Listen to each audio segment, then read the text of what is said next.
आज ना सरच्या पप्पांना माझा खूप राग आला होता आणि त्याचं कारण म्हणजे मी सकाळी मुगाची डाळ केली होती, चपात्या, भात आणि सगळा स्वयंपाक तसाच होता. सकाळी त्यांनी फक्त एक चपाती आणि थोडी भाजी खाऊन गेले.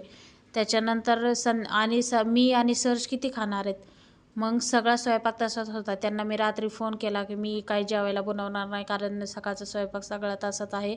तुम्ही आल्यावर तेच खायचं. तर मग त्यांनी लगेच राग फोन कट केला की पहिलं तर मला बोलले, की मुगाच्या डाळीने मला पित्त होतं. आता तुम्हीच सांगा पित्त कसं होणार मुगाच्या डाळीनं? तुरीच्या डाळीनं जर ते जर बोलले असते, की तुरीच्या डाळीनं होते तर साहजिक होतं. मग काय लगेच मी ते रुसले म्हणून त्यांच्यासाठी मी त्यांच्या आवडीची कांदा भजी बनवायला घेतली आणि सर्ज तर किचनच्या खाली उतरतच नव्हता. पहिलं तर आला मला म्हणतो, "मम्मी प्लीज मला चाकू दे ना."